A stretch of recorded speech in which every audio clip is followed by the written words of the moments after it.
tayo. Ano sa palagay mo mangyayari sa atin? Para na tayong walang natapos. Wala tayong magandang trabaho mong papasukan. Paano kapag nagkanak na tayo? Ano kinabukasan ang bibigay natin sa kanila? Love, kailangan maging practical tayo ngayon. Kasi ang buhay ngayon ay sobrang hirap. Araw-araw tumataas ang presyo ng bilihin. Huwag kang huminto sa pag-aaral. Mag-working student ka. Para matususan mo ang pag-aaral mo. Nandito lang ako. Aalalayan kita. Rosebeth! Rosebeth! Ma, napasugod po kayo. Ikaw di ka nagsasabi sa akin may problema ka na pala. Mabuti tinawagan ko si Rhea at sinabi sa akin. Ayoko naman po kasi mag-alala pa kayo. Anak, ina mo ko. Karapatan kong malaman kung may problema ka. Hindi man ako makatulong, importanteng maramdaman mong nasa tabi mo ko. Ano plano mo ngayon? Hindi ko po alam. Alam ko po masyado po ako nasaktan. Ikaw lang ang maaari magdesisyon tungkol dyan kasi damdamin mo na pinag-uusapan dito. Ba't kasi kung kailan tumanda yung asawa mo saka nagloko? Hindi man lang niya inisip ang mga bata maapektuhan. Nagkausap na ba kayo? Hindi pa po. Matigas kasi ulo mo. Pinag-aaral ka namin, bigla ka nag-asawa. Akala nyo kasi mabubuhay kayo kapag puso ang pinairal nyo. Paano mo bubuhay ang mga anak mo wala ka namang tinapos? Kapag magreklamo ang mga anak mo na nagugutom, pwede mo bang sabihin sa kanila, pagmamahal ko, kainin nyo? Lecheng pagmamahal yan. Lahat ng tao maaaring sabihin na mahal kita, pero dapat iniisip nyo rin kung paano bubuhayin ang taong mahal nyo. Katulad ng mga anak nyo. Hay, ang tigas kasi ng ulo mo. Ma, sorry na. Sus, ano pa ba? Andyan na yan. Pag-isipan mo na lang kung ano magiging desisyon mo. Teka lang ha. Sige, ingat ka. Parang ang lahat. Oh, parang masaya ka yata. Guess what? Nanalo ka sa loto lang. Hindi no. Tanggap ka Darren sa Japan. Oh, parang hindi mo ito nabanggit sa akin yan na nag-apply si Kuya Darren. Akala ko kasi nagbibiro eh. Salamat ah. Salamat saan? Sa mga sinabi mo sa akin, lahat ng problema may solusyon basta magdasal ka lang. Ang importante, hindi ka nahihinto.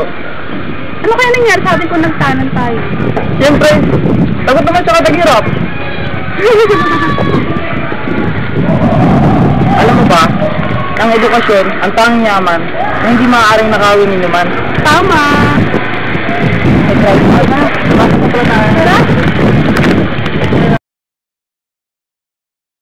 Facebook tayo. Hi, Marge. Oh, Pards! Marge, tulungan mo naman ako. Alam kong malaking nagawa akong kasalanan sa kumare mo. Pards, ba't mo kasi nagawa yun at saan nakilala yung babae? Sa textmate. Ano ka, teenager? Sinubukan ko lang naman kasi nang uso ngayon. Pards, hindi lahat ng uso may kijoin ka. Ang daming balita na dahil sa textmate, napapahamak katulad na sa nangyari sa inyo ni Mari. Ginawa ang cellphone para mapadali ang komunikasyon para sa buong pamilya, kilalang kaibigan at sa mga importanteng bagay. Hindi para sa taong hindi mo lubusang kilala. Marge, aminado akong mali ako. Ano ba dapat kong gawin para patawarin ng kumare mo? Subukan mo suyuin siya, magpakihirap ka, ipakita mo na nagsisisi ka. Sa paanong paraan? Problema mo na yan.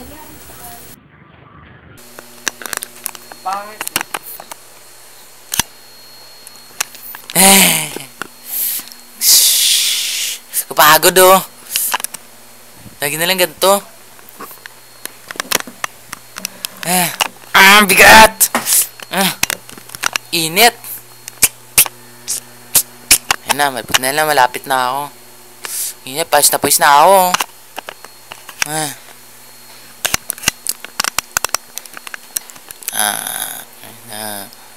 Bigat.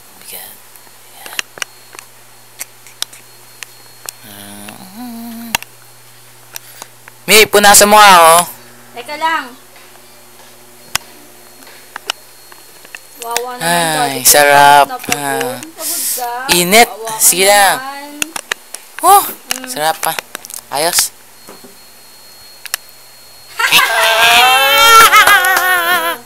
Ano kaya yun? Ay, dito na rin. Suka.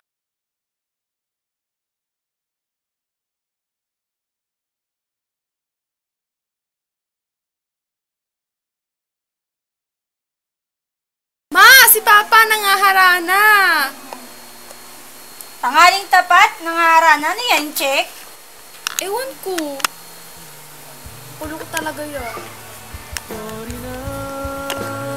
Ano mo? Galit ka, di naman sinasadya. Kung may nasabi man ako, init lang ng ulo, pipilitin kong magbago. Pangako sa iyo, sorry na. Hello? Sino to? Text ba to? Lagot ka naman, oy. Hello? Nakita mo ba si Darren? Ay, hindi o tito. Nakatawa ko sa canteen. Hingi sana ako ng tulong kung paano mapatawad ng nanay niya. Diyan na sir, tito. Halika rito. Salamat ha. No problem dito. Sige po. Una na ako. Sige pa, ingat po. Text muna. Dahil na niya ka to. Nalak ko na airpot mo ah. Asan na?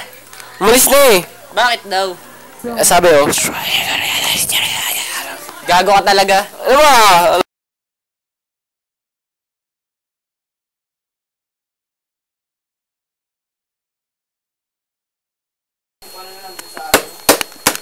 Mi! Pasuhin mo ako. Patawarin mo na ako. Alam ko kasalanan ko. Pangako, hindi na maulit. Mi! Ano ba?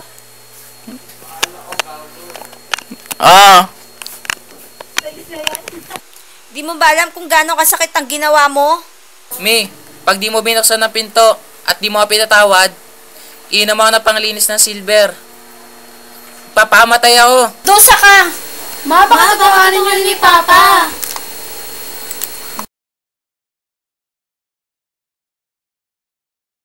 Ma, si Pa! Ano nangyari sa'yo? Dad! Dad, ba't mo ginawa yun? Di mo ba alam kasalanan na magpakamatay? Hiram lang natin sa Diyos ang buhay natin. Kaya siya lang may karapatang bumawi nito. Dad, di tayo bibigyan ng problema ng Diyos kung di natin kaya to. Gumising ka, Dad. Mahal na mahal kita sa ginawa mo kasalanan mo sa akin. Napatawad na kita. Dad!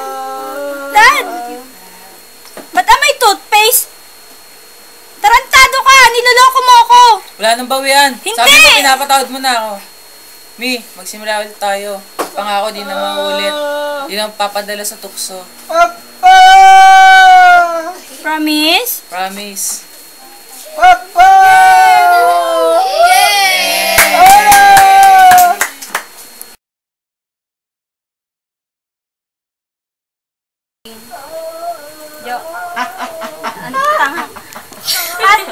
Tingnan mo dito ang pangit mo. Di ako yan. Ikaw kaya. Yan ka mo dito. Textmate, no way. Dahil dyan, muntik na masira ang pamilya namin. Pangit mo, di. Ang layo mo naman ang nilapitan.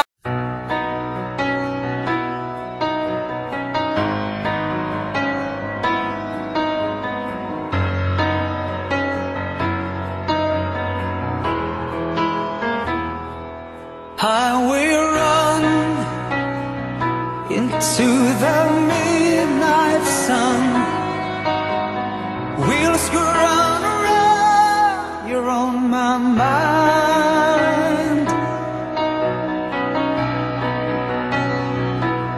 Restless heart, sleep alone tonight, sending all my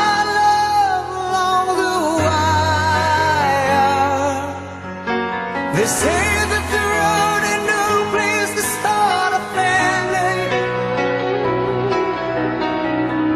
Right down the line, it's been you and me.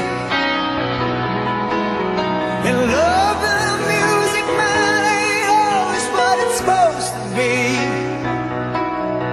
Oh, girl, you stand by me. I'm forever yours, faithfully.